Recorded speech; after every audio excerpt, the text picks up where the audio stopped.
भारत माता की। तो देखिए ध्यान से, बस 2 मिनट सुन लो। सफलता की आदतों अर्थात सक्सेस की जो वास्तव में हैबिट है तो कैसी रह सकती हैं, क्या क्या हमको हैबिट डालना रहता है। पहली बात, सुबह जल्दी उठना सफलता की शुरुआत है। यदि आपको भी अब अंग्रेजी की शुरुआत करना है तो सुबह तो अब उठना पड़ेगा, अलग से एक टाइम टेबल बनाना पड़ेगा, जिसे हमने पिछली बार टाइम टेबल बनाया था। ठीक है, उसमें भी कुछ रूटीन देंगे, डेली नए शब्द दिया करेंगे याद करने के लिए कि हाँ आज 5 शब्द याद करने के लिए, कल अगले 5 शब्द याद करने के लिए। तो इस प्रकार हम अंग्रेजी सीख जाएंगे।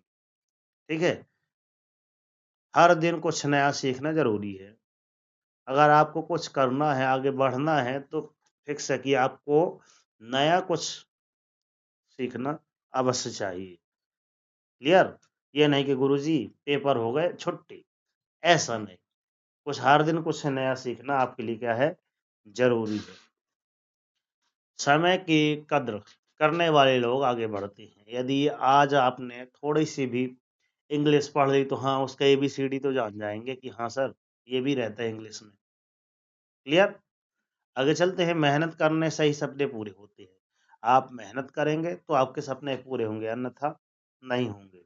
अगले वर्ष से जैसे कि जो चौथी में है वो 5वीं में जाएंगे तो वो कहे की तैयारी करेंगे नवोदय की। तो कुछ जब इंग्लिश खत्म हो जाएगी तो फिर जब स्कूल लगेंगे तो अपन नवोदय की आरंभ कर देंगे जुलाई से। क्लियर? तो समय के अनुरूप हम लोग पढ़ाई करते चलेंगे। फिर क्या लिखा है, आलस सफलता का सबसे बड़ा दुश्मन है। आलस सफलता का सबसे बड़ा दुश्मन कैसे? यदि हम टाइम टेबल बनाए हैं कि हाँ इतने बजे उठना है, इतने बजे कोचिंग आना है, और उसमें भी हम लोग आलसी करते हैं कि गुरुजी किताब नहीं लाए, है ना, गुरुजी ये है, गुरुजी वो है ना। तो फिर ऐसे बहाने मारोगे तो फिर आपको कहीं सफलता मिलेगी? कभी नहीं मिलेगी। और जो भी हम अगर पढ़ाना चाहेंगे तो आपके दिमाग में न जाएगा? कभी न जाएगा।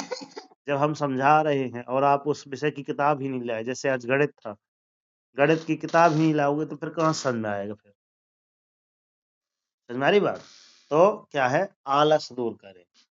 अगर पढ़ना है तो अच्छे मन से पढ़ो, बस एक ही महीने की तो और बात है। समझ में आ रही बात? एक ही महीने की तो और बात है। अप्रैल के बाद सबकी छुट्टी, अप्रैल तो स्कूल लगेगा, मतलब लगेगा, अटेंडेंस तो भरेगी। क्लियर? आगे अपने लक्ष्य पर हमेशा ध्यान रखें। अब लक्ष्य आपका होना चाहिए, जो चौथी में है, जो 5वीं में जाएंगे तो लक्ष्य क्या होना चाहिए कि इस बार नवोदय हमको पार करना है, नवोदय में सिलेक्शन लेना है। और आप लोगों को क्या ध्येय होना चाहिए, जो तीसरे से चौथी में जा रहे हैं, कि अगली बार चौथी क्लास में हमको प्रथम श्रेणी में उत्तीर्ण होना है, फर्स्ट आना है क्लास में। ऐसा अपन दिमाग में रखें अपने लक्ष्य पर। जब लक्ष्य रहेगा तो अच्छी पढ़ाई होती है। फिर क्या लिखा है, सकारात्मक सोच आपको मजबूत बनाती है।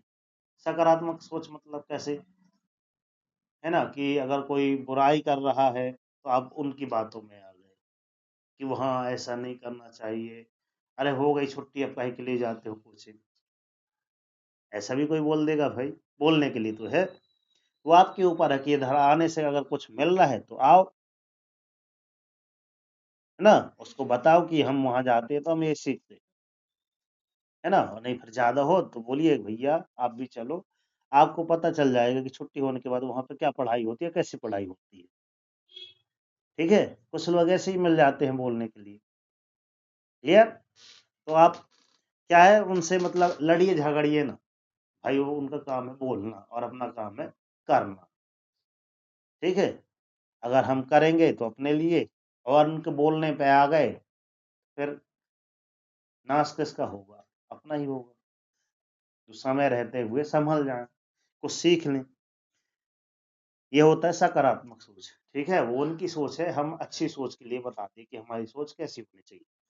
फिर क्या है, लगातार कंटेस्ट करना है सफल होता है। मतलब कोशिश करना, लगातार हम अगर कोशिश कर रहे हैं, लगातार हम डेली 5 वर्ड बता रहे हैं कि 5 वर्ड ये याद कर लो इंग्लिश के, इसका मतलब ये होता है, बताओ 30 दिन में कितने हो जाएंगे? 150 शब्द याद हो जाएंगे जो हमारे काम आएंगे आगे चले भविष्य में। फिर लगातार कोशिश करने वाला ही सफलता होता है। समझ में आ रही बात कि अगर आज नहीं तो कल निश्चित मिलेगा फल, कल, है ना। तो भाई यदि आप अगर आज मेहनत कर लिए तो कल सफल हो जाएंगे। तो सफलता की आदतों में आज के लिए बस इतना ज्ञान। मिलते हैं नेक्स्ट वीडियो में। वीडियो अच्छी लगी हो तो सब्सक्राइब की बटन है, सब्सक्राइब कर लीजिए, बेल आइकन प्रेस कर दीजिए और अन्य बच्चों तक शेयर कीजिए। बोलिए जय हिंद, जय भारत। चलिए आपका भी बहुत बहुत धन्यवाद। ठीक है, और इससे संबंधित ढेर सारी मोटिवेशन क्लास हो गई हैं। आप एक बार मोटिवेशन क्लास जरूर देखें अपने चैनल पर। जय हिंद, जय भारत।